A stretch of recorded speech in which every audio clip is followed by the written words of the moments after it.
Então, bem, para quem não conhece, eu vou fazer um resumo um pouco rápido sobre o Foro de São Paulo. O Foro de São Paulo foi criado em 1990, em junho de 1990, por Fidel Castro e Lula. Naquela época, Cuba estava numa situação muito crítica, porque tinha perdido o patrocínio, vamos chamar assim, da Rússia. E suas finanças estavam muito afundadas e a miséria estava muito grande. E Fidel Castro não sabia mais de onde tirar dinheiro para se manter e manter a nomenclatura, porque o povo continua do mesmo jeito, desde aquela época até hoje, com dinheiro de Cuba, com dinheiro da Rússia, com dinheiro da Venezuela, com dinheiro de qualquer lugar que chegue, não adianta, porque não há interesse em resolver a miséria daquele povo e sim mantê-lo escravo. E então, Lula já conhecia Fidel, ele já tinha vindo aqui no Brasil algumas vezes, inclusive na época do governo de Jânio Quadros, ele esteve aqui no Brasil, Lula conhecia ele, e então, como eles tinham afinidades ideológicas, o Fidel fez o convite a Lula, e em São Paulo, no encontro que houve em São Paulo em julho de 90, eles fizeram essa reunião congregando vários partidos que chamam de esquerda. Eu não gosto, eu gosto das coisas muito claras e muito explícitas, partidos comunistas, não é? E movimentos terroristas. Então, na fundação do Foro de São Paulo, estavam o PT, que foi o fundador.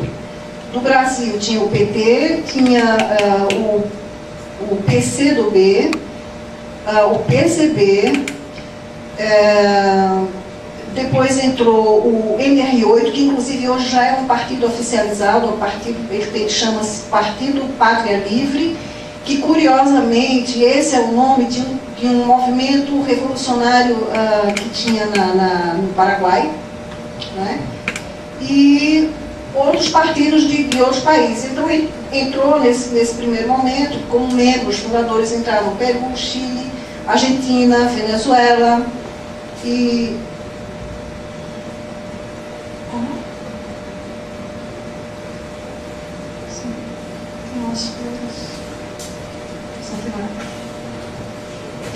E entraram, foram também participantes desse primeiro encontro, movimentos terroristas como, por exemplo, as Farc e o ELN da Colômbia, o MIR chileno, movimentos terroristas da Nicarágua, de El Salvador, enfim, juntaram movimentos terroristas que também são comunistas. Isso é uma coisa que é preciso ficar muito claro. Normalmente se costuma dizer as Farc são um movimento narcoterrorista, mas não é só narcoterrorista. O fundamento das Farc é o Partido Comunista.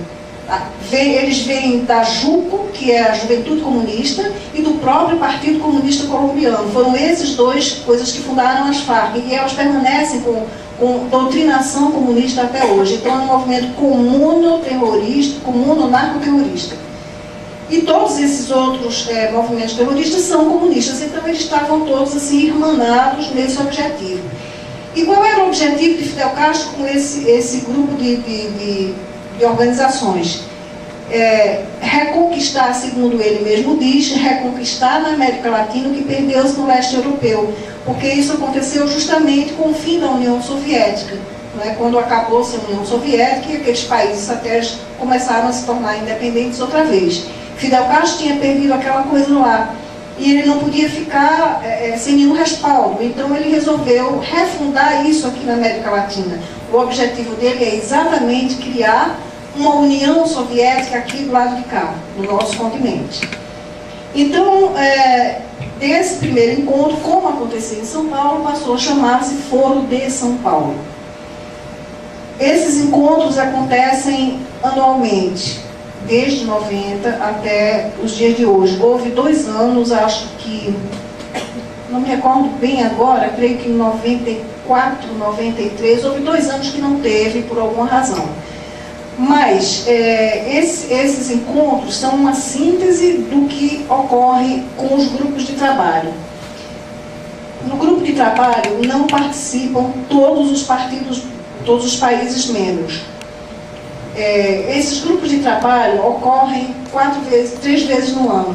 Aliás, 3 vezes no ano, de 4 em 4 meses tem um encontro do grupo de trabalho, que reúne sempre o PT que é fundador, o PT sempre participa do grupo de trabalho, junto com alguns países, assim, escolhem 3 ou 4, depois vão outros 3 ou 4, mas o PT sempre está. Então, nesses encontros do grupo de trabalho, é onde se cria realmente a pauta do que vai ser discutido quando há um encontro. E aí se discute, por exemplo, quem se vai apoiar na candidatura política, que movimentos a gente vai apoiar, que reivindicação vai se fazer.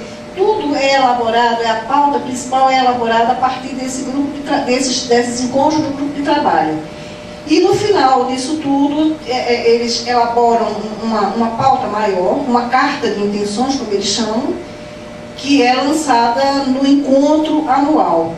Quando ocorre esse encontro anual, a coisa já está praticamente elaborada e acontecem vários fóruns onde eles fazem uma resolução final e várias resoluções referentes aos países. Por exemplo, se houve um desabamento, por exemplo, quando houve o terremoto do Haiti, então eles fizeram uma resolução só sobre o Haiti, que países deveriam participar ali da ajuda humanitária.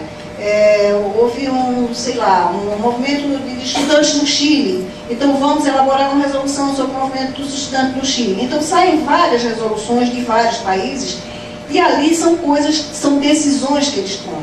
Ali são deliberações. Então não costuma ser, muita gente, e próprio PT, diz assim, não, aquilo, o Encontro do Foro de São Paulo é uma organização que reúne partidos de esquerda que se encontram para trocar ideias, trocar experiências, mas não é isso. Aquilo é uma conspiração real. Parece um pouco alarmista, mas não é isso, é uma conspiração real.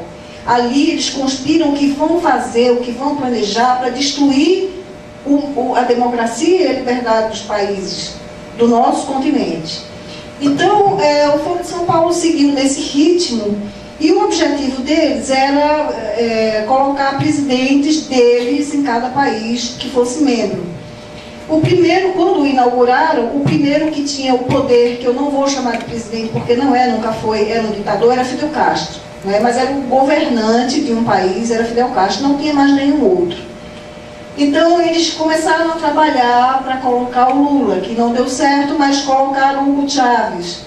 Chávez conheceu o Fidel Castro quando ele estava preso, em 92, que ele tentou dar um golpe de Estado, em fevereiro de 92, onde morreram mais de 100 pessoas, inclusive crianças. Foi um golpe falido, que ele queria derrubar o presidente da ocasião, e ficou preso. E durante a prisão dele, ele trocava cartas com Fidel Castro mandava livros para ele, e lá ele foi sendo doutrinado. Então, quando ele foi anistiado, ele foi beneficiado com uma anistia, foi libertado, e quando ele saiu da prisão, ele foi participar do Foro de São Paulo.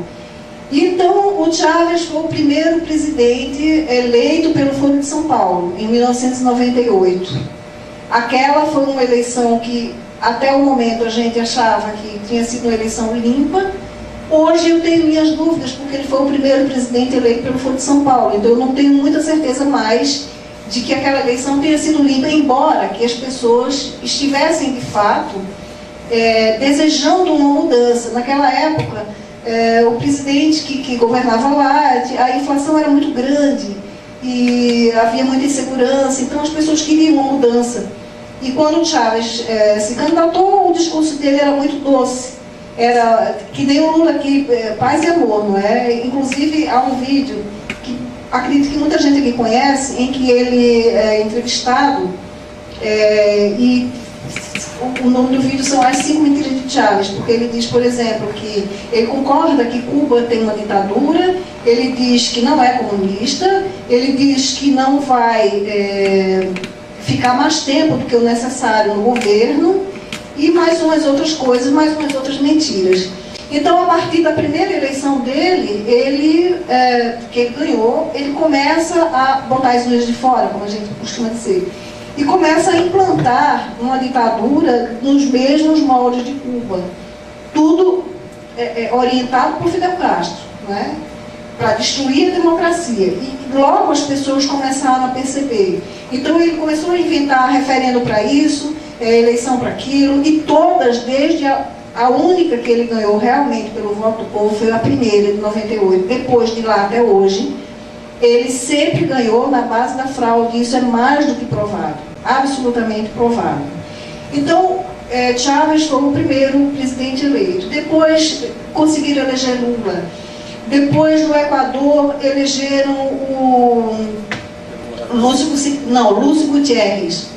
O coronel Lúcio Gutierrez era membro do Foro de São Paulo, e inclusive isso daí que eu estou falando para vocês, eu quero deixar isso muito claro, não são conclusões que eu tirei, isso está tudo escrito nas resoluções do Foro de São Paulo, certo? Se vocês quiserem ver, até o ano de 2004, consta lá na página do Ninguém Sem Máscaras as resoluções desses encontros. E então eles planejaram, de fato, a candidatura e a vitória do Lúcio Gutierrez. Só que o Lúcio Gutierrez, quando foi eleito presidente, ele começou a dar para trás, vamos chamar assim, porque os Estados Unidos propuseram, tinha lá a base de Manta, onde os Estados Unidos ocupavam aquela base para fazer o combate ao narcotráfico. E o Lúcio Gutierrez deu apoio aos Estados Unidos, então ele começou a ser visto como um traidor. Tudo isso consta lá nas atas. Aí o que é que o Foro de São Paulo fez? Começa a instigar a massa de manobra, né, os idiotas úteis, de estudantes, de operários, de sem terra, de sem teto, começa a manipular essas pessoas para criar o caos. Com manifestações, com quebra-quebra, com incêndio, com não sei o quê. Essas pessoas vão fazendo isso até um ponto em que o caos se estabeleceu e as pessoas não aguentam mais aquilo. E começam a se queixar do presidente, botam a culpa no presidente, é o presidente que é incompetente, vamos botar esse ano para fora. É essa a tática deles, eles criam o caos para depois vir com a solução, que é a solução deles, de implantar o que eles querem. Aí, o que aconteceu? O Lúcio Gutierrez não aguentou a pressão e pediu, renunciou ao governo. Nessa altura, eles já estavam trabalhando a candidatura do Rafael Correa. Então, quando o Lúcio Gutierrez saiu, assumiu o vice dele, ficou por um tempo, depois veio um outro presidente substituto por um pouco de tempo, até que houve as eleições e o Rafael Correa assumiu. Então, o Rafael Correa foi o outro presidente eleito pelo Foro de São Paulo. Na Nicarágua, assumiu o Daniel Ortega, que é um guerrilheiro, um terrorista. Depois, assumiu na Argentina o Néstor Kirchner, que é um montoneiro, porque ele faleceu, montoneiro, terrorista. Depois do Néstor Kirchner, assumiu a mulher dele. Também tudo isso manipulado pelo Foro de São Paulo, inclusive a Cristina Kirchner ganhou as eleições com dinheiro enviado da Venezuela. Isso todo mundo sabe, isso está provado. Mandava malas de dinheiro para comprar voto para as pessoas elegerem ela, porque ela também pertence ao Foro de São Paulo. Depois veio no Paraguai, aquele ex-bispo Fernando Lugo, que também é terrorista. Quem mais? Enfim, foi a Bolívia com Evo Morales. Então, quando fez 15 anos do Foro de São Paulo, que uma coisa muitíssimo curiosa é que nos países aqui da América Latina que eu tenho contato, todo mundo conhece, todo mundo fala do Foro de São Paulo, menos aqui no Brasil. Aqui no Brasil, o Foro de São Paulo é uma coisa assim, tão abstrata, tão etérea, que quando a gente fala, muita gente diz assim: mas isso é mania de vocês, isso é paranoia, isso não tem perigo nenhum. Mas todo o resto do continente sabe o que é o Foro de São Paulo, sabe o perigo que representa essa organização criminosa. E então, quando fez 15 anos dessa organização, houve um grande encontro e Lula, no seu discurso, ele finalmente revelou aquilo que a gente sabia e denunciava. Ele diz assim, mais ou menos, não exatamente com essas palavras, mais ou menos isso: foi preciso que nós mantivéssemos em segredo o Foro de São Paulo para que pudéssemos realizar esse sonho de eleger os nossos presidentes, de derrubar o capitalismo e instalar um projeto socialista no continente. Então ele diz textualmente que a coisa foi fechada, que a coisa foi velada, foi A imprensa não falava nisso. Na imprensa, só Olavo de Carvalho, que inclusive perdeu 3 empregos por conta das denúncias que ele fazia no Foro de São Paulo.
E, então, depois que Lula falou, é como se dissesse assim, pronto, agora está livre, todo mundo pode contar.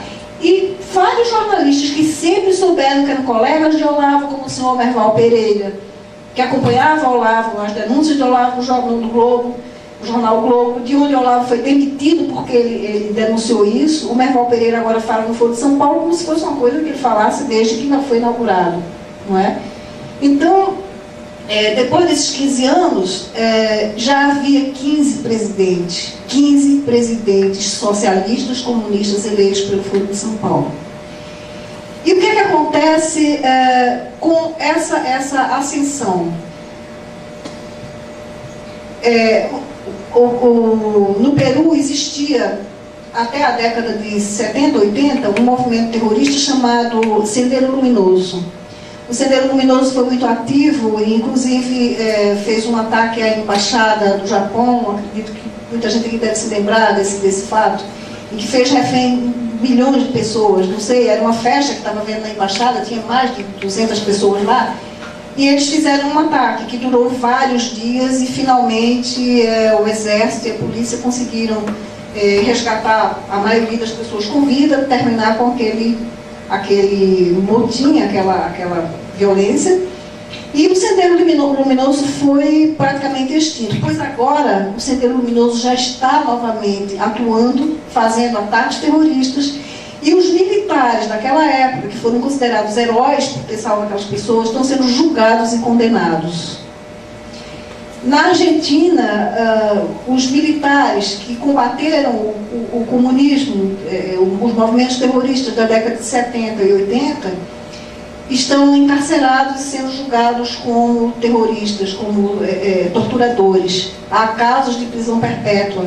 Há o caso, inclusive, do padre Fonferdic, que era o capelão, que está condenado à prisão perpétua, porque ouvia a confissão dos supostos terroristas. Então, porque ele ouvia a confissão, ele está sendo condenado à prisão perpétua. E tudo isso é obra do Foro de São Paulo, porque além de querer instalar um governo socialista no continente, criar uma espécie de União Soviética das repúblicas da América Latina, um dos objetivos é destruir completamente as Forças Armadas e criar, no lugar das Forças Armadas, umas milícias, né? Então, em 2006, logo quando o Evo Morales assumiu o governo, ocorreu lá um encontro que eles chamaram de Bloco Regional de Poder Popular. Esse Bloco Regional de Poder Popular me rendeu muita dor de cabeça, porque eu descobri essa coisa e fiquei muito assustada, porque lá havia representantes de vários países, e inclusive constava lá numa mesa para discutir a questão militar um brigadeiro de renome aqui do Brasil. E eu fiquei muito chocada com aquilo, porque eu digo, meu Deus, como é que esse brigadeiro vai para lá se juntar com um bando de comunistas, um bando de terroristas para destruir as próprias Forças Armadas. E ele foi presidente do clube militar. Ele se chama Brigadeiro Sérgio Ferola, eu não tenho por que esconder o nome dele. Me rendeu muito a dor de cabeça, porque os militares amigos dele se juntaram para apoiá-lo, não é? Porque existe um espírito de corpo entre os militares. E nessa hora me aborreceu muitíssimo, porque eu não estava denunciando a pessoa, eu não tinha nada contra ele, eu nem conhecia aquele homem, mas eu estava denunciando o traidor da pátria que ele era. Porque como é que ele sai do seu país para conspirar fora do país contra as suas Forças Armadas, não é? E criaram uma confusão muito grande. E então eu disse assim, bom, então se é mentira que ele me prove, porque eu no meu artigo, eu escrevi um artigo sobre isso, coloquei o cartaz, coloquei o programa que constava o nome dele lá na mesa e coloquei o link. Eu disse, então, ele me prove que eu estou mentindo, me processe se eu estou mentindo. E não aconteceu nada, mas me rendeu muito aborrecimento, não é? E então, esse projeto desse Bloco Regional do Poder Militar, ele vem sendo, foi uma coisa que ficou mais ou menos na geladeira, mas ele vem sendo paulatinamente organizado para destruir todas as Forças Armadas. Na Venezuela, o Chávez praticamente já fez isso. Ele criou milícias formadas pelo povo mesmo. Tem senhoras, tem senhores, gente que não consegue carregar nenhuma pistola, mas estão lá com uma AK-47. Ele armou essas pessoas de metralhadora, deu um treinamento de 30 dias e disse que é o povo em armas, que tem que estar pronto para defender o país contra os Estados Unidos, que é o grande inimigo hipotético dele, né? Então, as Forças Armadas venezuelanas, elas já estão completamente, com raríssimas exceções, há focos ainda de verdadeiros militares que honram a farda e o juramento, mas a maioria foi obrigada a gritar pátria, socialismo ou morte, venceremos, que é o lema do Che Guevara, que o Chávez adotou e que foi uma ordem de Fidel Castro. Então, os militares de lá, eles não defendem a pátria mais, eles defendem o presidente, o governante de turno. Vindo mais para cá, sempre baseado nesse projeto, na Argentina já os militares estão sendo processados. Todos esses países onde teve movimento, onde teve revolução, onde teve ditadura militar, que combateu os terroristas, os comunistas daquela ocasião, todos eles foram anistiados. Houve uma lei de anistia para todos, como aqui no Brasil. Então, na Argentina, a Argentina foi quem inaugurou essa modalidade. A lei de anistia, que diz que é perdão e esquecimento de todos, das falhas e dos crimes de ambos os lados, eles reformularam a lei da anistia e retiraram dois artigos, que é obediência devida e ponto final. Tiraram esses 2 capítulos, tiraram os militares dessa lei de anistia, eles foram excluídos da lei da anistia, e a lei da anistia passou a ser somente para os terroristas. Então, quer dizer, a pessoa explodiu bombas em lugares, matou pessoas, assassinou, sequestrou, pintou desgraça de todo tamanho, e essas pessoas hoje estão no governo, hoje são o poder. E os militares, os heróis da pátria que combateram, estão na prisão. Então, depois da Argentina,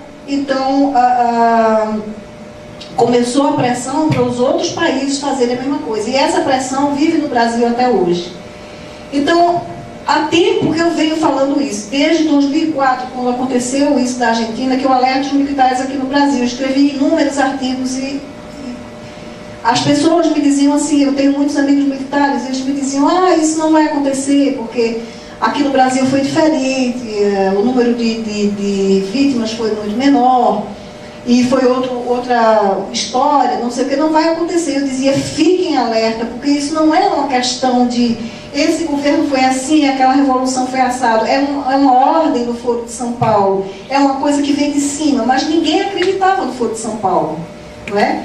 Então, o que aconteceu? Quando a Dilma assumiu, a terrorista Dilma assumiu, ela, em fevereiro do ano passado, ela foi à Argentina com a ministra dos Direitos Humanos, a Dona Maria do Rosário. Elas foram à Argentina e a Dona Maria do Rosário deu uma declaração que não saiu aqui no Brasil. Eu tive isso de um jornal da Argentina e publiquei num artigo meu, porque aqui essas coisas não dizem, porque é outra coisa que é absurda, como é omitido, como são omitidas informações tão graves para a vida nacional dos órgãos de imprensa brasileiros. A mídia de nenhuma maneira informa, nem televisão, nem jornal, nem revista, nem coisíssima nenhuma informa o que nós estamos vivendo hoje, o que se planeja para muito em breve. Então, a Dona Maria do Rosário, numa entrevista que deu, ela falou que até o final do ano o Brasil iria fazer modificar essa lei da anistia. E o que é que aconteceu? Em dezembro foi inaugurada a tal da Comissão da Verdade. E essa Comissão da Verdade, o que é que visa se não fazer isso, né? Eles dizem, não tem caráter punitivo, não tem caráter de julgamento, mas isso é o primeiro passo.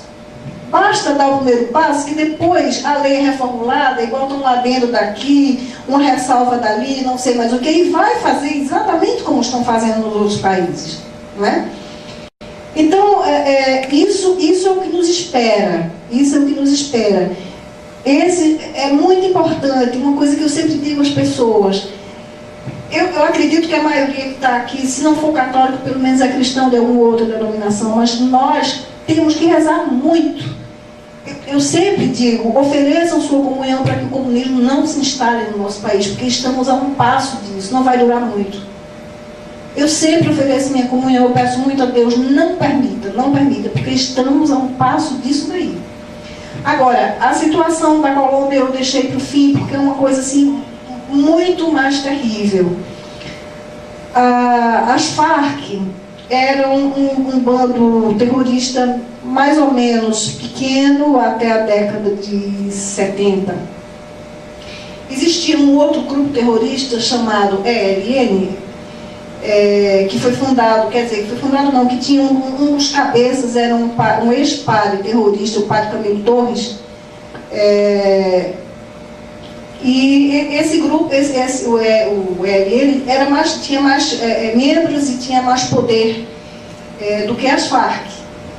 E então, na década de 70, houve um combate chamado Operação Anori, em que praticamente dizimaram a ELN, mas o presidente de turno daquela época, acho que foi o Virgílio Barco, ele fraquejou num determinado aspecto e deu fôlego novamente da mesma forma que o Sendero Luminoso está tomando fôlego hoje.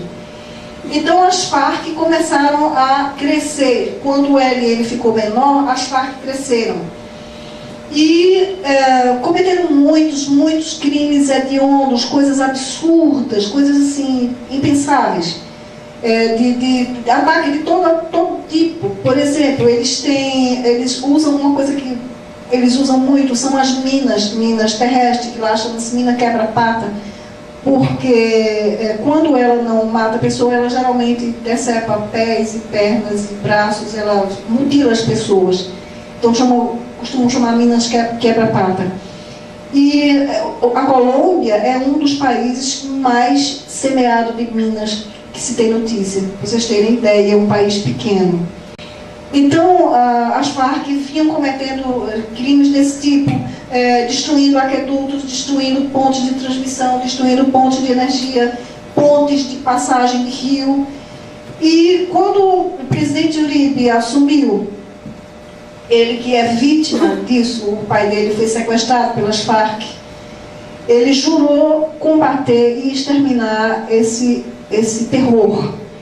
E vinha fazendo um trabalho belíssimo, tanto que ele foi reeleito no primeiro turno. As pessoas amam aquele homem assim de uma maneira muito sincera. Eu estive na Colômbia na época que ele era presidente, eu pude verificar que isso é real, é verdadeiro. E tanto que eu até estava comentando com o Joel, essa primeira vez que eu fui lá, eu não sei aqui quem conhece, mas Bogotá é uma cidade bastante alta, ela tem 2.900 metros de altitude, mas é muito cercada de montanhas verdes, uma coisa muito bonita. E aí eu perguntei para o meu amigo que tinha me levado, eu disse, é ali que as Farc ficam? Ele deu uma gargalhada e falou, não, elas antes ficavam ali. Agora elas foram empurradas para o interior das selvas. Porque o Uribe conseguiu fazer isso com o plano de segurança democrática. Ele conseguiu empurrar, assim, deixar as Farc acuadas no máximo possível. E as pessoas começaram a ter direito a circular novamente pelas ruas e andar e viajar de um estado para outro livremente, sem medo de assalto, sem medo de sequestro, sobretudo sequestro. E a coisa vinha maravilhosamente bem, até que, quando chegou já no fim do segundo mandato, as pessoas queriam que o Uribe continuasse, mas pela legislação ele não podia, pela Constituição ele não podia. E tentou-se fazer um referendo para que as pessoas decidissem se queriam dar um terceiro período a ele. Mas esse referendo foi vetado pela Corte Suprema de Justiça, né? Infelizmente não foi possível. E então o candidato mais próximo do presidente Uribe era o seu então ministro da Defesa, o Juan Manuel Santos, e que era um fiel aliado, ele do mesmo partido de Uribe, ele tinha os mesmos propósitos, pelo menos era o que se sabia. E o Uribe lançou ele como seu candidato e foi assim a coisa mais desastrosa que se tem notícia até hoje. Porque o Juan Manuel Santos, tudo que ele queria era aquele poder. Ele fingiu o tempo inteiro para agora se revelar o que é. Então, com a ascensão do Juan Manuel Santos, uma das coisas mais graves que está ocorrendo na Colômbia agora é, por exemplo, a Corte Suprema de Justiça e o Ministério Público, que lá chama-se Fiscalia, eles estão encarcerando todos os militares de todos os graus que combatem terroristas. Porque, assim, numa guerra, todo mundo sabe, principalmente os homens que serviram no exército sabem disso, morte em guerra não é assassinato, é baixa em combate, não é? Mas lá reformularam a lei para criar a figura do assassinato. Então o terrorista pode assassinar os militares e os policiais, mas quando os militares e policiais revidam, defendem a pátria, eles assassinaram, eles não deram baixa em combate. E essas pessoas estão indo para a cadeia. Hoje, desde generais até soldado, há 5.000 militares presos na Colômbia por terem dado baixa em terroristas. E isso daí com a anuência do presidente Santos. Por quê? Porque isso é parte desse projeto que eu falei mais atrás, não é? Do Bloco Regional de Poder Militar, que é também ordem do Foro de São Paulo. Isso daí é determinado pelo Foro de São Paulo, destruir as Forças Armadas. E como é que vai destruir? Primeiro desmoralizando. A desmoralização dos brasileiros. Como é que está a situação dos militares brasileiros? Desde que Lula assumiu, que ele promete reequipar, vai melhorar os soldos, que não sei o que, não sei o que. E eu falava para eles, olha, isso é promessa de mentiroso, promessa de comunista não se cumpre. Lembre-se que Stalin assinava documentos e não cumpria, porque comunista não tem palavra. Comunista diz uma coisa e faz se quiser, ele não tem palavra. E ele dizia, não, porque ele prometeu, ele vai reequipar, ele vai melhorar isso, melhorar aquilo, e não fez até hoje. No segundo mandato eu falei, olha, ele está prometendo e não vai cumprir. Terminou o mandato, os 2 mandatos dele, ele não reequipou coisíssima nenhuma, não é? Entrou a dona Dilma e também continua nas promessas, Então, essa é a primeira desmoralização, porque eles não têm, se por exemplo, eu não acredito que isso vai acontecer, mas supondo que o Brasil é atacado por um outro país, a gente perde no primeiro dia de guerra. Logo no primeiro dia, porque não há equipamento. Pode haver vontade dos militares, pode haver vontade dos soldados de guerrear, de defender a pátria, mas eles não têm como. Eles não têm armamento, eles não têm equipamento bélico, eles vão fazer como? Não é? Então, essa é a primeira desmoralização. A segunda desmoralização é quando o senhor José Genuíno, o terrorista José Genuíno, vulgo Geraldo, comandante Geraldo, quando ele perdeu uma candidatura aí, ele não foi eleito a coisa nenhuma, então como prêmio de consolação deram para ele um cargo no Ministério da Defesa. Essa foi uma humilhação das mais grandes que eu já vi na minha vida. Como é que pode um terrorista, não é, que combateu contra os militares, que tramava contra o país, ele vai para o Ministério da Defesa, a quem os militares são subordinados? É uma humilhação muito grande.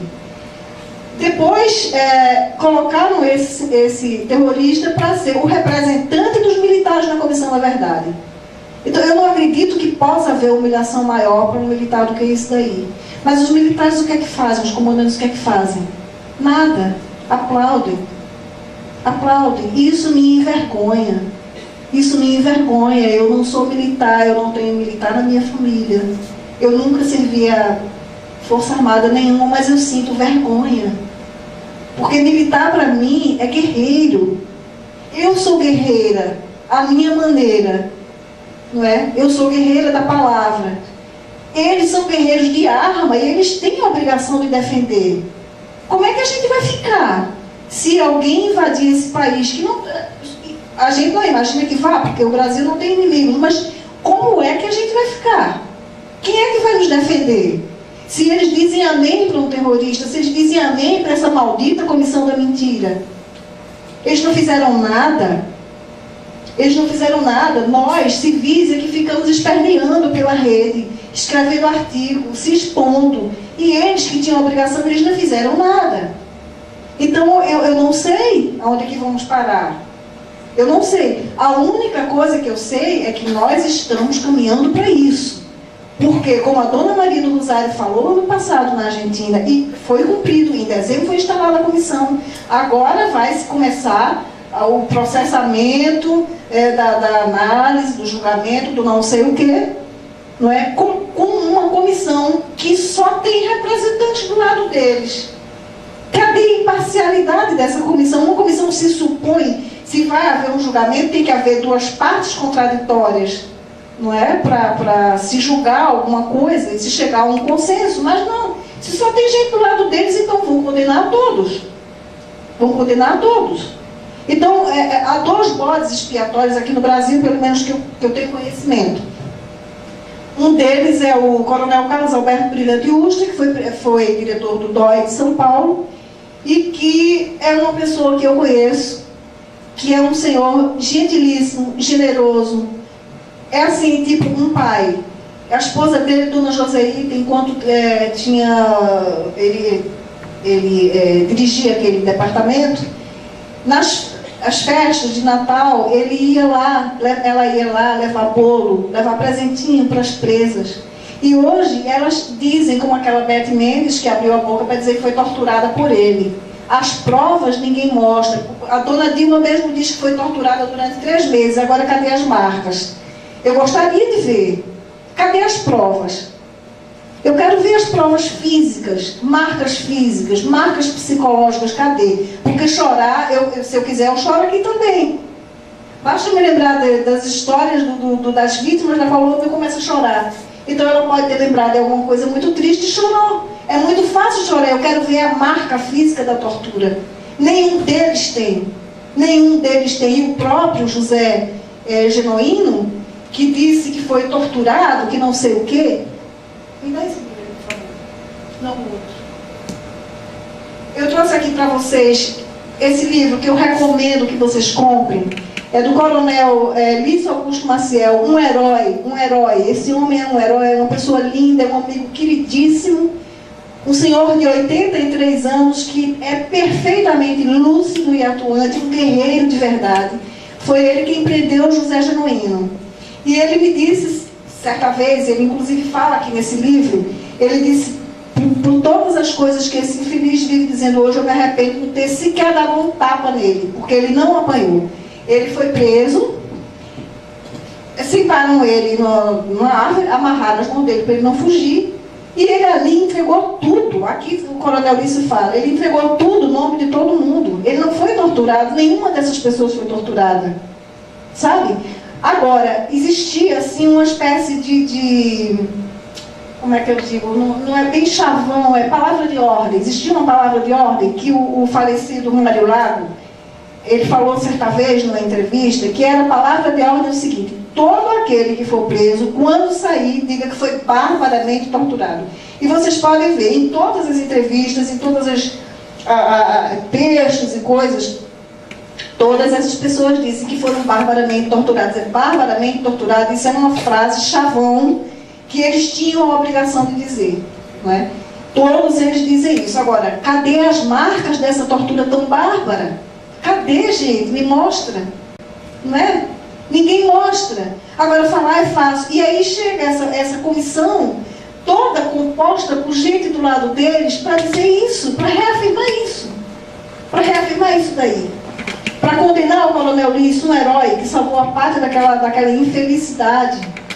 Eles querem que o Coronel Lício dê o destino dos defuntos deles, os cadáveres deles. Mas o que acontecia? Quando morria um militar, os outros companheiros levavam numa rede nas costas e levavam para ser enterrado, com dignidade de uma pessoa deles.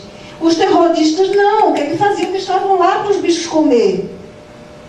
E os militares não tinham nenhuma obrigação de enterrar o terrorista. Por quê? Enterrar o inimigo? Quem enterra o inimigo é o seu companheiro. Então agora eles querem que o Coronel Lício dê conta dessas vítimas. Só que muitas dessas pessoas estão vivas. Muitos desses que são tidos como desaparecidos, já foi provado que estão vivos. Estão vivos, morando no outro país, que saíram, trocaram de identidade e não querem voltar a essa vida. Não querem voltar para o Brasil, não querem mais saber disso. E aí como é que fica? Os militares falharam muito em não ter se imposto, sabe? Eles falharam, por exemplo, quando eles combateram a subversão, os atos terroristas, mas não combateram no campo cultural. Eles não ensinaram às pessoas o que é comunismo. Eu, por exemplo, desde menina, como minha família sempre foi muito católica, eu sempre ouvia dizer que comunismo, que a gente não podia se aproximar do comunista, porque comunista é mau, comunista é ateu, comunista não acredita em Deus. Isso era tudo que eu sabia. Agora, o que de fato o comunista tinha feito, nunca me disseram. Eu vim aprender agora depois de velha. Foi que eu vim saber o que realmente, os crimes que eles cometeram. Então, eu creio que os militares falharam nesse aspecto também. Enquanto eles combatiam no campo físico, no campo da subversão e do terrorismo, eles deviam também ter feito um trabalho nas escolas, porque aquelas aulas de educação moral e cívica e de OSPB, não era outra? OSPB, elas não ensinavam o que era isso, não diziam o que era isso, não é? Não falavam que era comunista, então devia dizer, olha, eles fizeram isso, eles mataram assim, eles torturaram, eles explodiram bomba em quartel, eles mataram, assassinaram o soldado Mário Cosel Filho, fizeram ele em pedaços num carro-bomba, um sentinela de um quartel, não é? Eles explodiram a bomba aqui no aeroporto dos Guararapes, matando gente inocente. Deviam ter dito isso, mas não disseram. Então o que ficou? Ficou a história recontada, reescrita por eles. E essa geração, que talvez aqui tenha muita gente dessa geração que já pegou a coisa dos livros que eles escreveram, não sabe o que é a verdade, não é? E agora eles vão fazer essa comissão da infâmia. Eu chamo comissão da infâmia, porque de verdade isso não tem nada, absolutamente nada, não é? Bom, então voltando agora para a Colômbia, as Farc é um caso bem particular. Conforme eu havia dito, as Farc são um bando terrorista, são um bando comunista, mantido até hoje pelo Partido Comunista. E havia na mesma época das Farc, havia um outro grupo terrorista chamado M19, Movimento 19 de Abril, que é em homenagem à morte de não sei quem, um terrorista aí. Chama somente M19. E esse M19 praticou muitos atos terroristas, muitos sequestros também. E em 1985, no dia 6 de novembro de 85, o Pablo Escobar, o narcotraficante Pablo Escobar, que era o maior narcotraficante da Colômbia, ele soube que estava para ser julgado na Corte Suprema de Justiça os processos de extradição dos narcoterroristas para os Estados Unidos, que requeriam a extradição dessas pessoas. Então ele planeja, junto com o M19, ele financia o M19 para o M19 praticar um ato terrorista lá e dar fim a esses processos, ou destruir de alguma forma. E então o M19, no dia 6 de novembro de 1985, invade o Palácio da Justiça, faz refém as pessoas que estavam numa cafeteria que fica no térreo. Depois, com essas pessoas, sob a mira de armas, bota algumas, tranca algumas no banheiro, leva outras para o quarto andar, lá assassina vários, a sangue frio, metralha vários juízes, advogados, pessoas que estavam lá. E quando as pessoas se dão conta do que está se passando ali, falam com o presidente, na época Belisário Bittencourt, e o presidente Bittencourt autoriza o comandante do Exército a agir. Então o comandante do Exército manda o comandante da Escola de Cavalaria, que é o coronel Luiz Afonso Plazas Vega, ele vai com a tropa dele para conter aquilo que está acontecendo lá.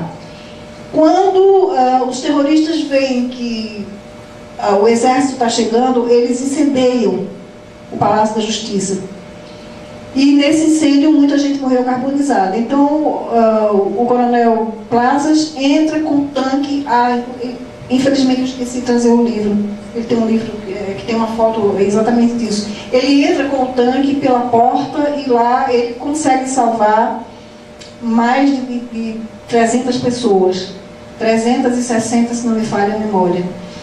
E qual era a função dele? Era conter aquilo lá e resgatar as pessoas e encaminhar para outra. Outros encaminhavam para fazer a triagem, ver quem era, etc. e tal. Junto do Palácio da Justiça tem um museu, uma casa que chama Museu da Casa del Floreiro, que é um museu histórico, para onde as pessoas que estavam sendo resgatadas foram encaminhadas. Para lá é justamente se ver quem era, tomar o nome, ver qual era o estado da pessoa, etc. E o coronel Plazas não teve nenhum contato com essas pessoas, ele só resgatava e entregava. Após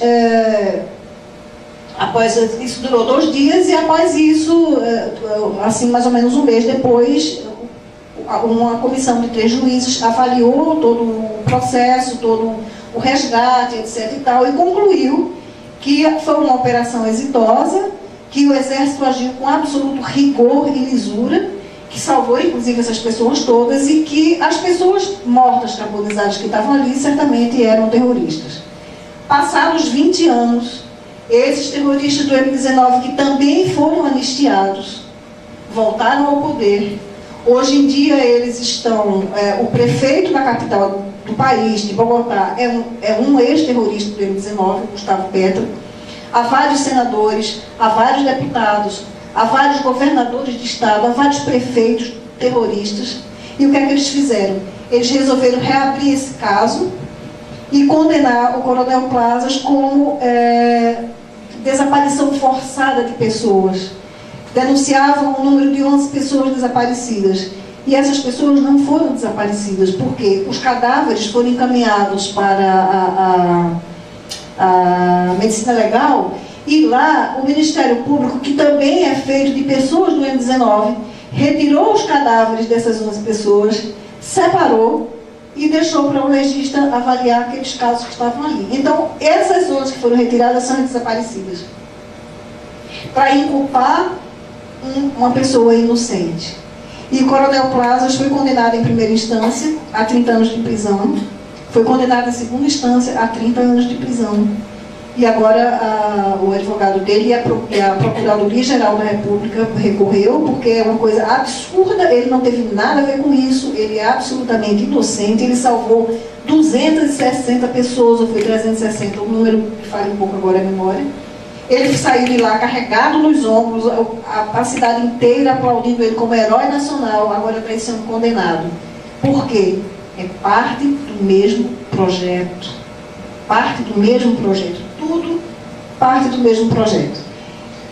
Então, agora, o presidente Santos vem com uma nova lei, que ele chama Marco Legal para a Paz. Porque o objetivo dele, depois que ele conseguiu a presidência, foi inclusive a eleição mais mais votada de décadas, ele teve 9 milhões de votos, porque as pessoas votavam nele acreditando que ele iria dar seguimento ao projeto do presidente Uribe.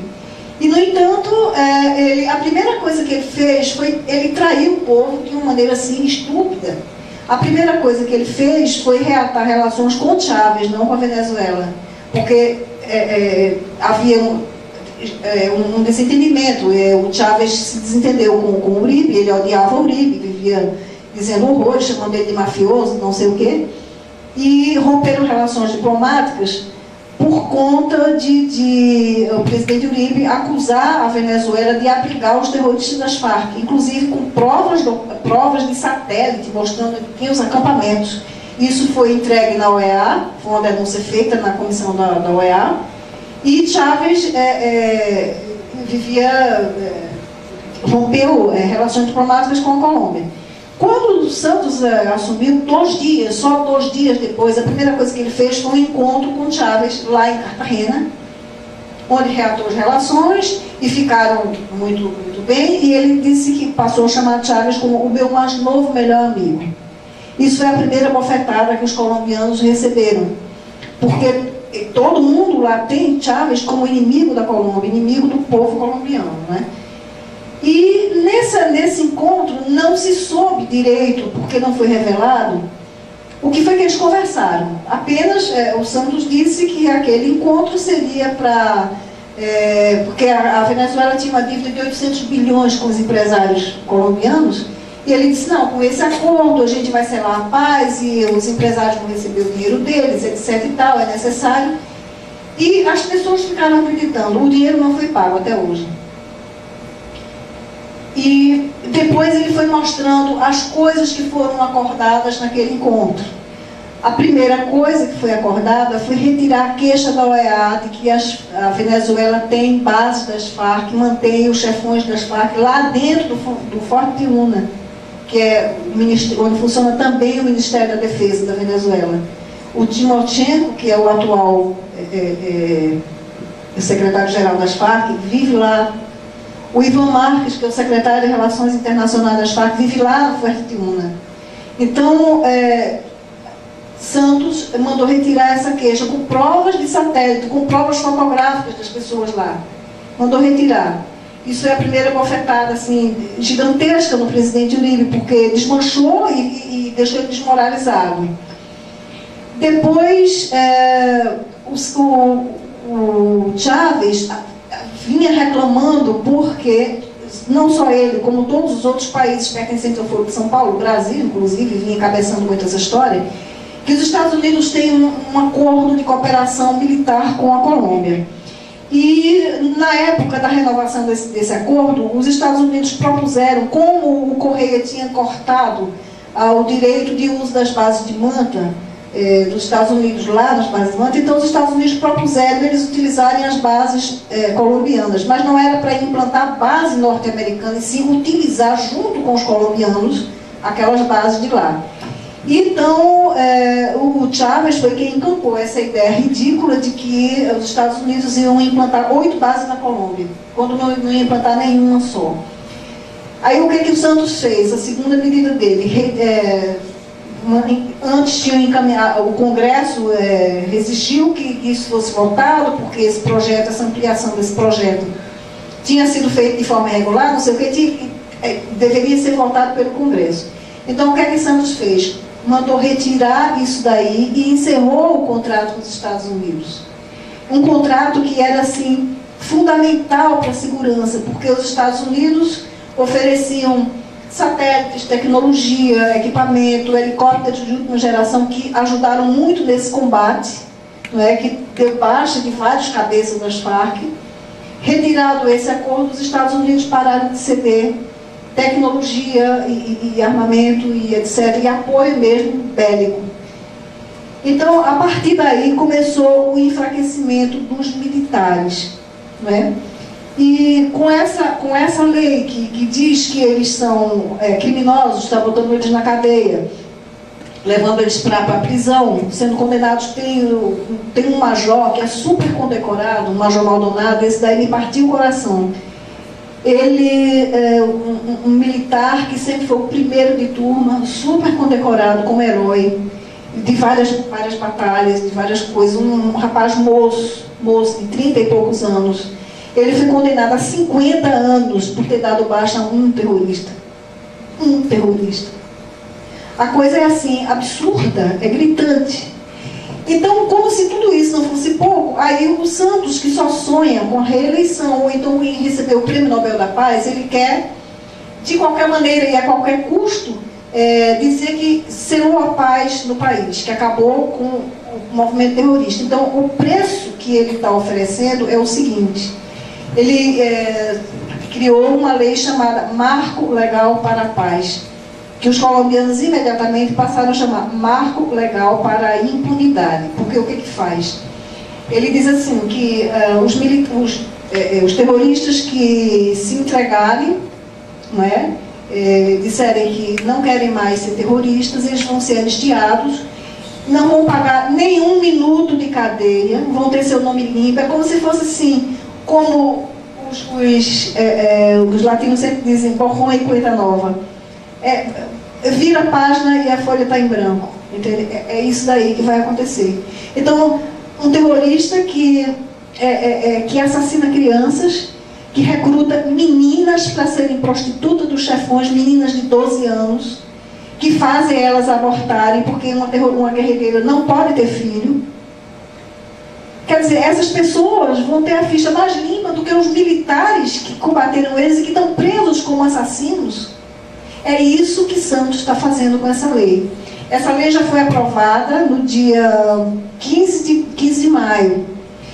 No dia 15 de maio, as Farc cometeram um atentado violentíssimo no centro de Bogotá contra o Dr. Fernando Londoño Hoyos, meu amigo pessoal. Ele tem um programa de rádio chamado La Hora de la Verdad, e esse senhor, ele é um dos mais brilhantes guerreiros que tem na Colômbia. Ele foi ministro da Justiça de Interior e Justiça de Uribe, e ele deixou o cargo, ele foi exonerado do cargo, porque na ocasião ele impediu que um juiz fizesse uma tramóia com um terrorista. Ele não permitiu. Então criaram um caso falso e ele foi condenado a ficar inabilitado por 12 anos. Então ele não pode se eleger a coisa nenhuma. Ele perdeu o cargo e não pode se eleger a coisa nenhuma. Então ele passou a ficar só com as colunas de jornal e com o seu programa La Hora de la Verdad. E ali nesse programa ele denuncia muito duramente todos esses crimes, denuncia os erros que o presidente está cometendo. Ele não tem medo. Ali é a hora da verdade mesmo. Ele fala toda a verdade que deve ser dita. Então, no dia 15 de maio, as Farc cometeram um atentado contra ele. Usaram um sujeito, eles usaram uma técnica mais nova, que até então não tinha sido utilizada. Um sujeito veio numa moto, com um pacote com uma bomba, e essa bomba tinha uma espécie de imã no fundo da caixa. Ele correu até o carro, aproveitou o sinal fechado, quando os carros pararam, ele correu até o carro do Dr. Londoño, colocou a bomba lá e correu. O motorista dele, quando viu aquilo, desceu do carro e puxou. E isso foi o que salvou a vida do Dr. Londoño. O carro ficou completamente destruído, o motorista e o segurança dele ficaram em pedaços, literalmente em pedaços, inclusive na roupa dele, na imagem do vídeo que eu divulguei, tinha pedaços dos corpos dessas duas pessoas.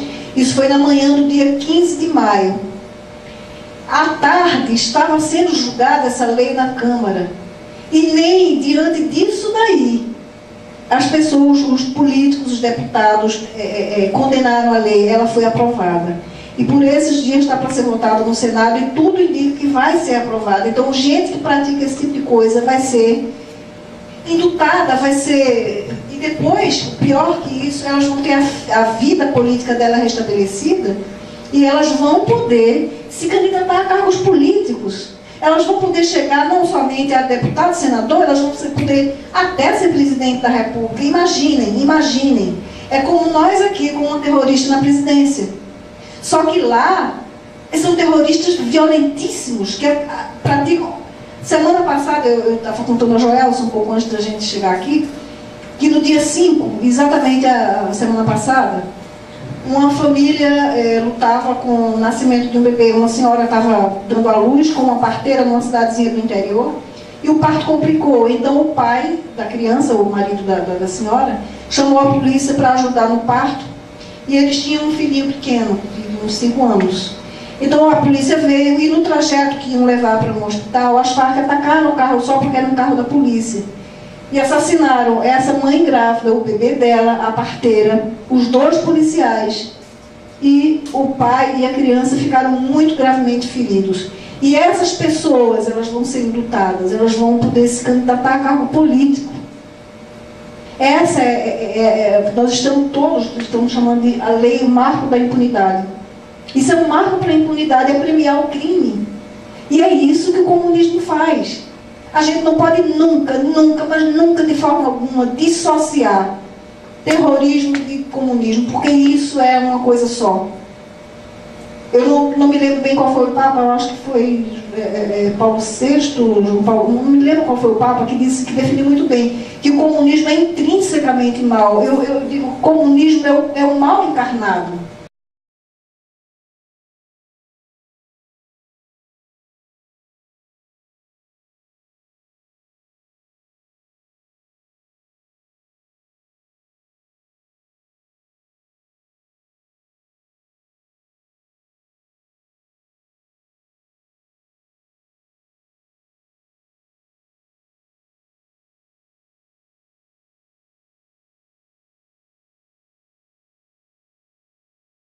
Não é? Então, todos nós que estamos aqui, eu acho que temos que ser um pouco guerreiros disso daí. A gente tem que denunciar. O meu objetivo aqui, eu estava dizendo para o Antônio, falando para o Joelson também, que o meu objetivo aqui de contar essas coisas para vocês, de alertar sobre essas coisas horríveis que estão acontecendo, que vão acontecer conosco muito em breve. Isso não é previsão futurista, não é premonição, não é nada disso, não. São fatos que eu venho acompanhando há 13 anos. E eu estou vendo tudo acontecer exatamente como está sendo previsto. Porque não sou eu que estou dando minha opinião, eu estou apenas relatando coisas que eles escrevem, que eles determinam, que eles estabelecem. Então, o que nós temos que fazer é denunciar, cada um de nós. Fala para o vizinho, fala para o amigo, se tem um blog, escreve lá. Se tem... um vizinho, a empregada, o porteiro, o assessorista, não sei, a qualquer um, fale, pelo amor de Deus, não votem no PT. Eu volto um pouquinho e dá uma pausa. Esses bujões, essa é a forma do ataque mais violento das Farc. Esses bujões, feito bujão de gás, eles colocam TNT, pólvora negra, pregos e excremento, tudo dentro. Para quê? Para quando a coisa explode, se pegar uma pessoa, tipo assim, pegou a perna, um estilhaço pegou a perna, ela não morreu toda. Mas aqueles estilhaços com o excremento vão dar gangrena, e se a pessoa não for atendida logo, ela morre também. Eles fazem isso tudo. Agora, esse ataque aí, que vocês estão vendo, isso daí, antes de passar, eu quero contar a história. Isso aí é uma espécie de aldeia de pescadores chamado Borradiá. E aí, essa área é uma área muito cobiçada porque ela dá para o Mar do Pacífico. Então, ali é muito fácil de escoar a droga nos submarinos que eles fizeram. Então, é uma área muito cobiçada por narcotraficante, pelas Farc, por ELN e pelas autodefesas que já não existem mais. Essas daí foram extintas realmente. Então, elas viviam brigando por esse território. E essa é uma área onde, nesse dia, que foi no dia 2 de maio de 2002, estava havendo um confronto entre as Farc e um outro grupo narcoterrorista. Então, o padre da paróquia convida assim, o máximo de pessoas que ele pode, entre na igreja. Entraram muitas senhoras, muitas mães com criança no colo, velhos, pessoas que, assim, acho que puderam se abrigar ali. e eles jogaram essa porcaria desse cilindro bomba desse jeito dentro da igreja.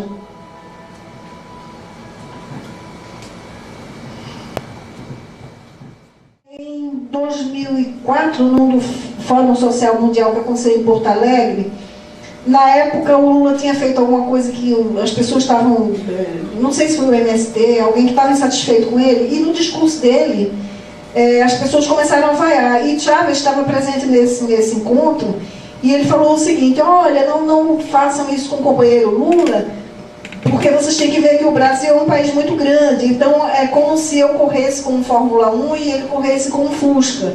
Então, na Colômbia, na Venezuela, a coisa eu pude implantar o socialismo com muito mais rapidez, porque é um país menor. Mas no Brasil não pode ser assim, tem que ir devagar.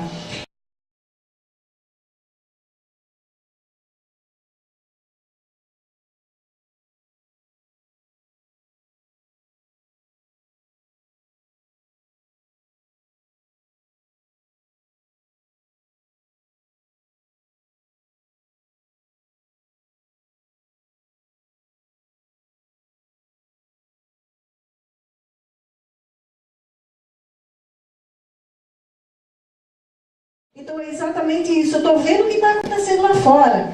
Por exemplo, essa história mesmo dessa Comissão da Verdade, eu estou falando desde 2004, que está acontecendo na Argentina, eu estou alertando, isso vai acontecer e os militares debocharam de mim. Isso vai acontecer. Depois, em 2006, veio esse tal outro bloco regional de poder, que eu falei novamente, olha, vai acontecer isso. E a Comissão da Verdade é isso daí. Não é? É exatamente isso que visa. Então, o meu interesse nos países nossos vizinhos, não é porque eu me interesse mais por eles do que pelo meu país, absolutamente. Não é. É muito pelo contrário, é uma preocupação imensa com o meu país, que me faz buscar lá fora o que já está acontecendo e que vão plantar aqui. Agora, se as pessoas são muito imediatistas, só se preocupam com o que estão vendo na hora, quer dizer, eu não posso fazer nada, não é? Como, por exemplo, muita gente se queixa de mim porque eu não comento sobre essas questões de mensalão, da questão aí do Cachoeira, da corrupção. Digo, olha, isso daí não é que eu concorde com essas coisas, não é que eu não me preocupe com isso daí, não, me preocupa sim. Porque a corrupção no governo brasileiro já é uma coisa endêmica, é um câncer em metástase, né? Em todo canto a gente não tem um lugar, um ministério, um político, um não sei o quê, que não esteja envolvido com esse tipo de coisa. Isso está já, assim, já tomou tudo.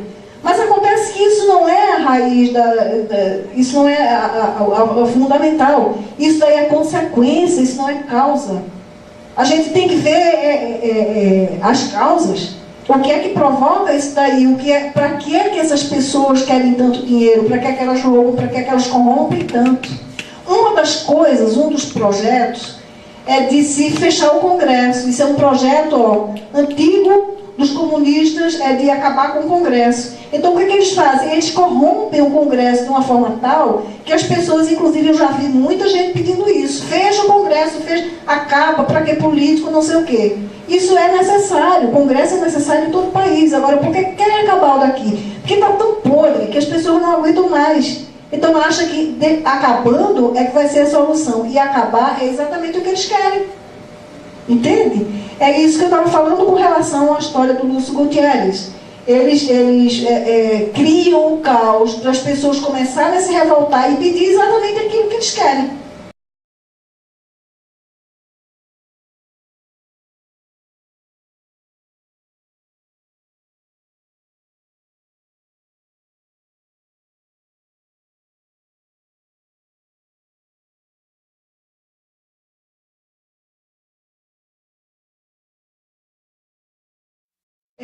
Eu explicava no começo que quando o Foro de São Paulo foi criado, ele foi criado por Fidel Castro e Lula, e Fidel Castro era o único governante naquela ocasião. Não existia, nos países membros do Foro, não existia nenhum presidente. Então o objetivo deles era colocar em cada país membro um presidente deles. E isso foi sendo feito paulatinamente. O primeiro foi Chávez, depois veio Lula, depois veio o Nestor Kirchner, enfim. Não, Morales foi depois. foi o Daniel Ortega, foi o Maurício Funes lá em El Salvador, enfim, eles foram colocando todos os presidentes. E no Equador, eles colocaram Lúcio Gutiérrez. Lúcio Gutiérrez era um presidente indicado por eles. Só que quando o Lúcio Gutiérrez tomou posse, ele cedeu umas bases em Manta, na cidade chamada de Manta, ele cedeu umas bases aos Estados Unidos, umas bases estratégicas. E como, só para concluir, então como ele se mostrou muito favorável ao apoio dos Estados Unidos para combater as drogas, ele começou a ser defenestrado pelo mesmo Foro de São Paulo que tinha colocado ele lá. Realmente houve dinheiro das Farc para a campanha de Lula em 2002, isso aí houve. Houve sim. Uma última pergunta para fechar. É o seguinte, eu escutei do Olavo de Carvalho e li também na Veja. Não sei se... Parece-me que tem muito fundamento. Que na Colômbia ou na Venezuela, não sei em que lugares, havia campos de treinamento de guerrilhas nos quais participaram muitos do MST e também do Comando Vermelho, da PCC, etc. Então, se a senhora tem dados que confirmam isso. Veja, com relação a isso, são duas coisas distintas. O PCC e o CV e o ADA, quer dizer, todos esses grupos de narcotraficantes do Rio de São Paulo, eles têm relações estreitíssimas com as Farc. Eles dão armas em troca de droga. Inclusive o Fernandinho Beiramar foi preso lá em Letícia, na ocasião foi em Letícia, que é a fronteira com o Brasil, com Tabatinga. Ele era a ligação mais próxima das Farc com o tráfico de coca. Só que Fernandinho Beiramar continua preso e comandando. Ele continua comandando de lá, não é? E ele trazia o negócio dele era na troca entre armas e droga. Agora, o MST é treinado pelas Farc. O MST é treinado pelas Farc. O MST é o braço político do PT. Inclusive, eu soube por um correspondente, isso eu não tenho como provar, eu não tenho as provas e eu não tenho como pesquisar. Ele me falou que existe uma espécie de silo em Mato Grosso, Corumbá, alguma coisa por ali pelo centro, já próximo da Bolívia, existe uma espécie de silo onde há uma infinidade de metralhadoras das Farc, porque assim, houve Chávez, há uns 2 anos atrás, ele fez uma compra de 100 mil AK-103 da Rússia para repor lá para os militares dele, inclusive para essa milícia que eu falei aqui. E todo mundo ficou se questionando, e o que foi feito das armas que existiam? Ele repassou para as Farc, que repassou para o MST. Então existe esse silo, infelizmente eu não tenho, eu gostaria muitíssimo de ver, confesso sinceramente que eu gostaria de ver, mas dizem que há um silo enorme, forrado com uma lona, que é para quando disser para a rua, que inclusive Lula disse, quando fizeram aquelas passeadas do cansei, do não sei o que lá assim, ele ficou zombando e dizendo, quando eu quiser botar o povo na rua, eu boto, basta dizer vamos para a rua, e isso é verdade, ele sabe que faz isso com o MST. Basta dizer rua e todo mundo vai com as armas que estão escondidas lá das Farc. O que está acontecendo com o nosso Corte Suprema de Justiça, Supremo Tribunal Federal, é que estão sendo colocados, por exemplo, tem 8 ministros foram colocados por Lula. Então essas pessoas são colocadas lá propositalmente a dedo, inclusive são pessoas dele, não é?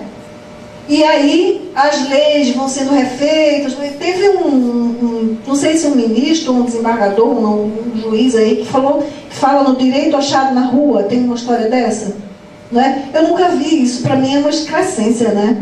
Mas é isso que eles querem agora, porque assim, é o povo no poder, é sempre essa coisa de povo, que é uma coisa piegas e nojenta, porque eles não estão preocupados de jeito nenhum com o povo, com a dignidade do povo, não é? Mas usar o povo para justificar os atos deles. Então, quer dizer, você tem as universidades todas, desde o fim da ditadura, que vem com a implantação do gramscismo, né? E utilizando as técnicas de Gramsci, de lavagem cerebral, de mudança, inclusive mudança de termos, não é?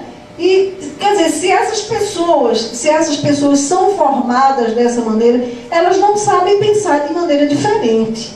Então eu acredito que um pouco do que você perguntou está por aí. Elas já são formadas a pensar daquela maneira. Agora, e vão ocupando cargos públicos, cargos importantes, e vão chegando a juízes, a ministros, a promotores, a não sei mais que. É claro que elas vão querendo moldar a lei de acordo com aquilo que elas aprenderam. E isso é feito propositalmente.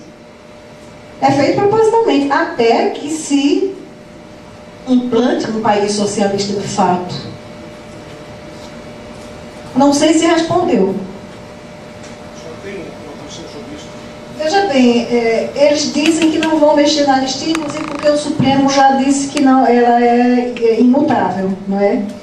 Mas, como eu estava dizendo antes também, eles dizem assim, não é tudo isso, não. A gente só quer levantar os fatos daquela época e dizer que aconteceu isso com fulano, e descobrir onde estão desaparecidos, enterrar os mortos, etc. É o discurso deles. Só que esse é o primeiro passo. Mas o que eles querem, de fato, e foi o que a dona Maria do Rosário falou na Argentina, é que eles vão refazer a lei da anistia para tirar isso da dos militares. E depois de tirar isso, aí acabou. Porque aí eles vão ser julgados. Porque, inclusive, eles estão dizendo que crime de tortura, crime de lesa à humanidade é crime imprescritível. Agora, é muito curioso que eles chamem os militares de torturadores. Mas o que eles fizeram não é tortura? Será que eles não torturaram ninguém? Assassinaram, não é? Então, quer dizer, esse é o primeiro passo. Tá certo?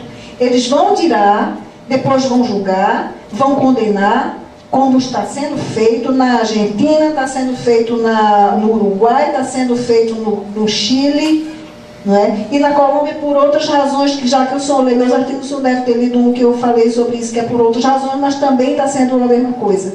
Não é?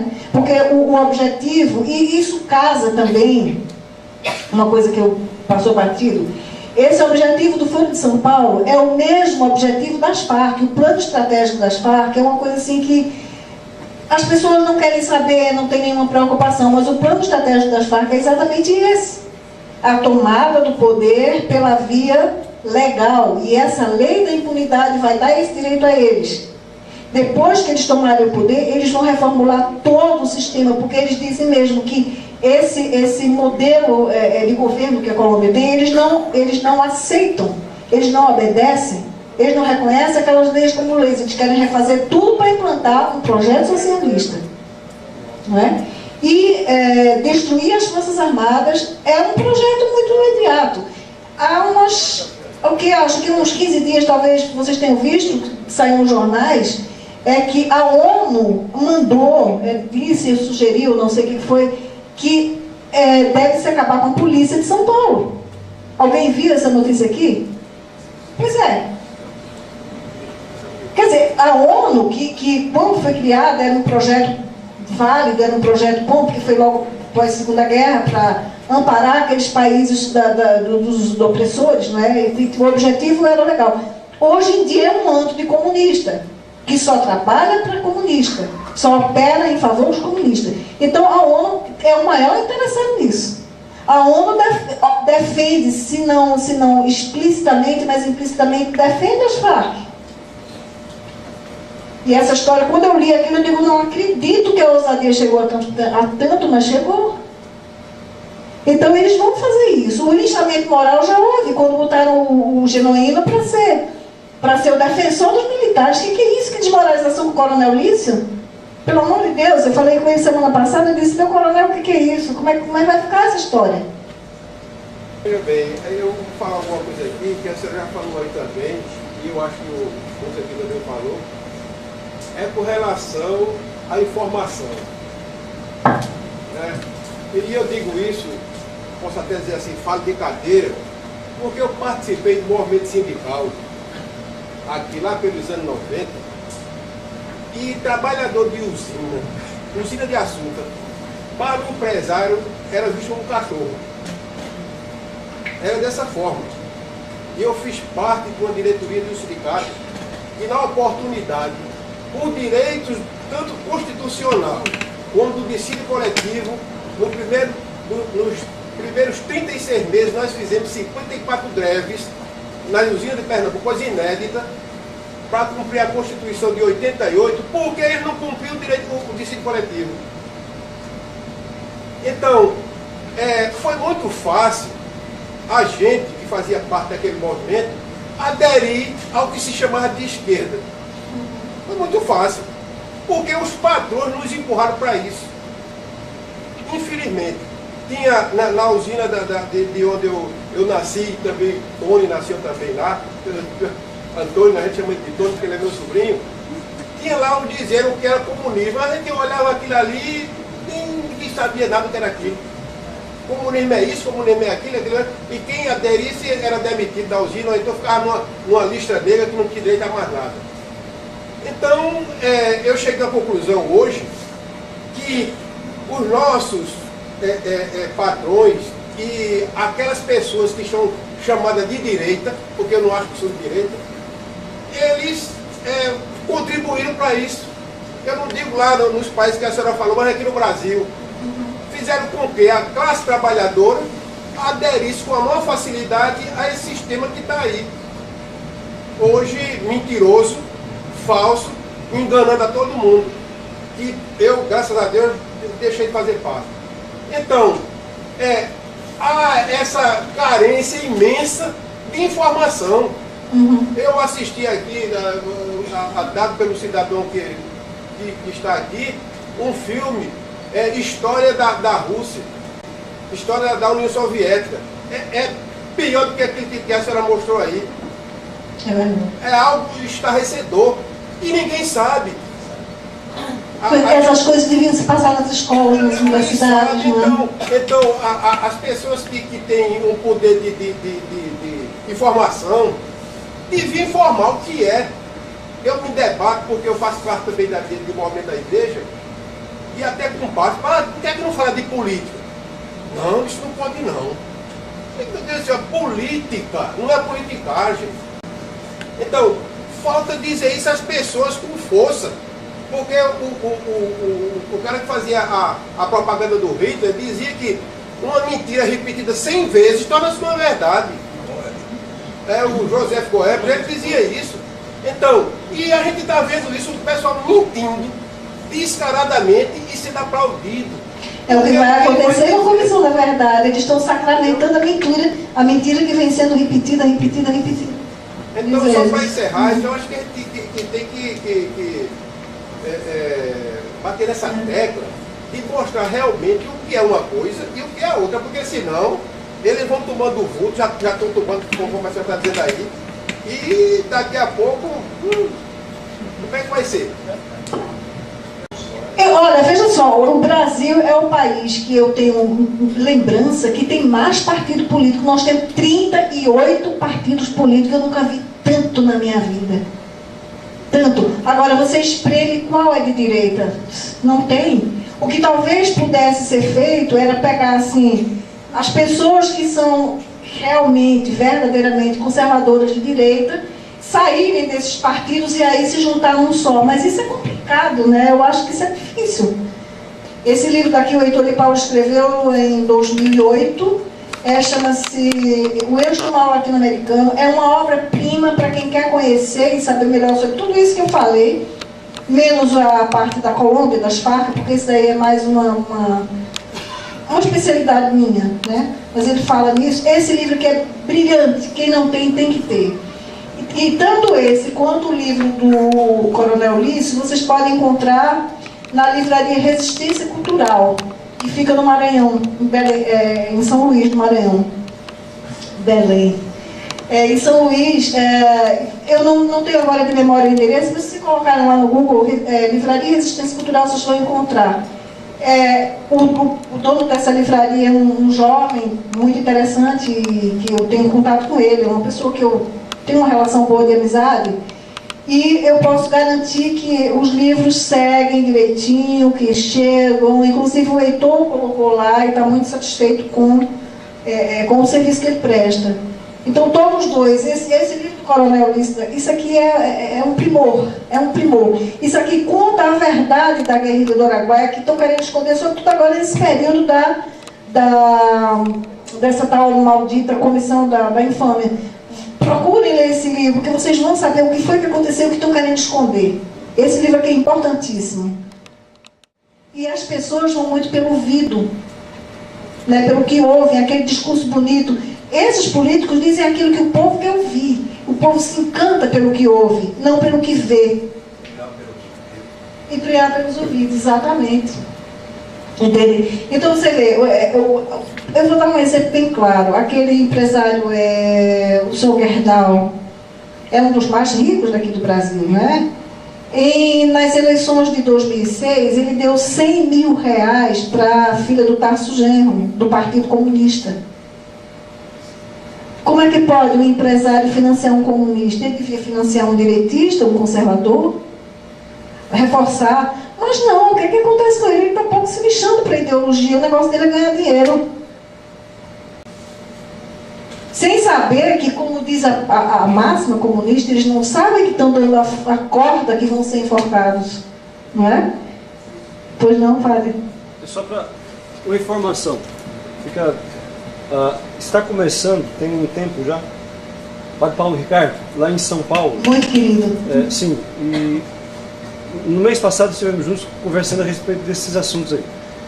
Ele disse que está começando uma experiência com alguns deputados e candidatos em São Paulo, preparando-os intelectualmente, religiosamente, para poderem, é um trabalho lento, mas pouco a pouco irem galgando. Realmente, o Olavo de Carvalho fala isso, e eu compartilho também, que não é o caso de fundar um partido, mas de fortalecer aqueles que já estão aí na militância em partidos não comunistas, evidentemente, pelo menos. Né?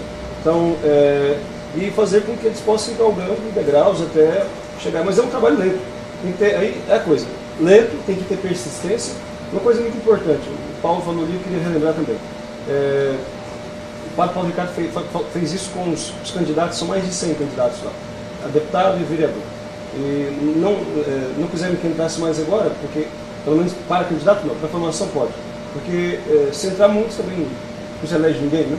Então, ele pediu uma coisa, aquilo que Nossa Senhora pediu em Fátima. Pediu que rezasse o texto todos os dias e que fizesse a consagração total a Nossa Senhora. Aquela mesma de São Luís Guinot de Montfort, que São Luís ensina, e que este ano completa 300 anos. Foi a condição que ele deu, porque é uma luta, quer dizer, ao mesmo tempo intelectual, de militância, de esforço humano, mas também é uma guerra espiritual. Não é só uma luta de mente, de corpo, é uma guerra espiritual. O diabo existe, né? Está aí trabalhando, prova disso é o comunismo esparramado em todo lugar. Né? Então, é uma iniciativa que começou, puder que alcance também essas terras e outras, né? Quem sabe daqui alguns anos, sim, a gente chegar até lá. Então, a coisa possa, pela coragem desses agora, possa estar um pouco diferente. Então, todo o nosso continente já está comunista. O único bastião ainda que se salva é a Colômbia. A Colômbia não pode cair, a Colômbia não pode permitir esses terroristas tomarem o poder, porque senão pode decretar o fim, e aí só Deus fazendo um milagre. Porque pode decretar o comunismo total, entende? Por isso que eu luto tanto, eu vou tanto lá, e eu estou sempre em contato com as pessoas, porque é preciso saber o que está passando lá para informar aqui. Porque aqui você não vê, eu coloquei lá no meu blog, tem as informações que não, da América Latina, que a imprensa não divulga. Porque, de fato, essas coisas vocês não vão ver nos jornais, não vão ver na televisão. Quando a televisão, a Globo, pelo menos, quando mostra alguma coisa das Farc, são aqueles shows programados. Não é? Como o sequestro, o falso sequestro daquele jornalista francês, que aquilo ali foi uma armação sórdida. Aquilo ali foi uma armação miserável, entendeu? Um show para promover as Farc, para dizer, olha, as Farc são tão boas, e que liberaram o rapaz, e ele foi tão bem tratado, e ele saiu fazendo propaganda, fui tratado com uma visita, não sei o quê. É isso que a Globo mostra, mas a Globo não mostra isso que eu mostrei nesse vídeo. A Globo não mostra o massacre que houve da senhora grávida semana passada, não é? Então, é preciso que a gente informe isso, fale para as pessoas, fale um para o outro, divulguem isso. É isso que o Brasil apoia, gente. É isso que me dói, saber, me envergonha, saber que essa terrorista que está aí governando o Brasil, ela apoia esse tipo de coisa. Como é que pode? Eu percebi que o Congresso colombiano também é alinhado com o governo atual. Quem vai aprovar essa nova lei? Está comprado. Ele obrigou os deputados... Não sei se é mensalão, eu realmente não sei se a história é mensalão. A votação dos deputados, depois houve uma denúncia, parece que dos 142, só 2 votaram contra a lei. E eles disseram que do partido do Juan Manuel Santos, ele obrigou os deputados a votarem pela lei. Então, quer dizer, é na base da coação, né? Qual é a pressão que ele está fazendo, eu não sei. Isso daí não foi revelado, mas... Ainda assim, a senhora acha factível que ele venha cair? Que ele venha ser deposto? Eu espero em Deus. Eu espero em Deus que o povo faça isso, porque realmente não é possível, não é possível. Ele tá trabalhando em prol das Farc. Os militares colombianos. Os militares colombianos estão, assim, se segurando, porque também, como os brasileiros, eles também são legalistas, não é? Eles cumprem a Constituição fielmente, eles devem a obediência ao comandante supremo, que é o presidente, entende? Mas eles não são tão subservientes como os daqui. Graça, poderia se traçar uma correlação do avanço do comunismo na América Latina com o crescimento de violência aqui no Brasil? Se mata aqui 50.000 pessoas ao ano, é um dos países mais assassinos do mundo. Então, essa criminalidade solta aqui no Brasil tem a ver com as Farc, com o tráfico de droga? É claro que tem. É claro que tem. Porque, por exemplo, um dado assim triste, o Brasil só é campeão nas estatísticas miseráveis, não é? Por exemplo, nós somos o segundo país do mundo maior consumidor de droga. Segundo país no mundo. Isso é uma vergonha, né? É uma vergonha. E aí por quê? Não é porque as Farc estão aqui do lado, porque a Colômbia é produtora de coca, ou a Bolívia é a grande produtora de coca. É porque existe conchavo entre os bandos narcotraficantes daqui com as Farc e com a conivência do governo. Com o apoio do governo, que não faz nada. Eu vou contar um dado para vocês. Em 2009, 2008, 2009, a memória agora não está me focando bem. Foi preso em 2010. Foi preso no Amazonas um camarada das Farc chamado, o codinome dele era Tatareto. O nome realmente eu não me recordo agora. Esse camarada foi preso porque descobriram que ele tinha uma empresa de fachada, ele tinha um barco de pesca, ele tinha uma empresa de pesca lá em Manaus. E por uma bobagem, a Polícia Federal prendeu e começou a pesquisar e viu que achou que era coisa esquisita e descobriram que ele era das Farc. E vejam só como é que foi a coisa. O camarada tinha uma empresa de pesca, ele tinha um barco grande, bastante grande, tinha uma caminhonete, tinha 2 casas, tinha uma fazenda, enfim, tinha uma quantidade enorme de posses. E com ele trabalhava um irmão e mais umas tantas pessoas. Quando a Polícia Federal bateu lá, descobriu que ele tinha um rádio de escuta, rádio de comunicação, numa árvore, que se comunicava com a Colômbia. Porque assim, lá em Letícia, um militar amigo meu que serviu lá em Letícia me contou que é assim, aqui é Letícia, aqui é Tabatinga, divididos por uma rua. Então a gente só sabe o que é um país do outro, porque tem a bandeira de cada um, ou às vezes passa um militar e vê aqui na manga da camisa a bandeira do país, mas o que divide o país é uma rua. Então, o trânsito de um lado para o outro é muito fácil. Isso é uma coisa que há tempo denunciou, eu digo, olha, as Farc estão entrando para Tabatinga. Eles vêm de Letícia para Tabatinga, porque eles não vêm de uniforme, eles vêm de roupa de civil, vão lá comprar coisa no comércio, e de lá passam de barco, e é assim que eles vão se infiltrando. E as Farc têm acampamento aqui em Brasil, aqui na Amazônia. Não, porque não tem. O próprio general Heleno, que foi muito festejado e que comandou lá na Amazônia, disse, não, se as Farc entrar aqui, a gente combate. O tal do Nelson Jobim, quando era ministro da Defesa, com toda a empáfia do mundo, se as Farc entrar aqui, a gente recebe a bala. As Farc estavam lá há 10 anos. Há 10 anos, quando descobriram esse Tatareto, eles já estavam instalados lá há 10 anos, e eu falando que estavam lá e eles dizendo que era mentira minha. Aí, resultado, o que é que aconteceu? A Polícia Federal prendeu e não se soube mais nada, inclusive os policiais que prenderam ficaram muito aflitos, porque disseram assim, o que a gente vai fazer? O cara é das Farc, o presidente não vai gostar. Eu coloquei isso lá no meu blog, está lá no meu blog, eu denunciei, inclusive a ficha criminal desse Tatareto, eu recebi do Serviço de Inteligência do Exército da Colômbia, está lá, é a única ficha que existe no Brasil, foi minha. Se alguém tem, é copiado do meu blog. Eu recebi direto dos militares da inteligência do Exército da Colômbia. Então, nunca mais falou nesse caso. E eu fiquei procurando, eu tenho um correspondente que mora no Acre, de vez em quando me manda alguma coisa, no jornal que tem lá. E nada, não se botava o nome do homem, só saía as notícias velhas, de maio. Meu Deus do céu, o que aconteceu? Quando foi agora, eu soube que uma juíza disse que não podia aceitar aquela prisão, porque o juiz que deu prisão ao camarada, ao Tatareto, pertencia a uma outra jurisdição que não tinha autoridade sobre aquela questão. Então, como ele era uma autoridade de outro departamento, ele não podia ter feito a prisão e, portanto, a prisão era ilegal e ela mandou soltar. Não é bonito? As pessoas se perdem por filigranas, não é? Filigranas de picuinhas jurídicas ridículas. Aí esse homem vai ficar aqui de novo, livre, não é? Ele comandava 100 homens, não é pouca coisa, é um pelotão, não é? E que vão se infiltrando aqui no Brasil. Ok. Estou sendo avisada que meu tempo esgotou.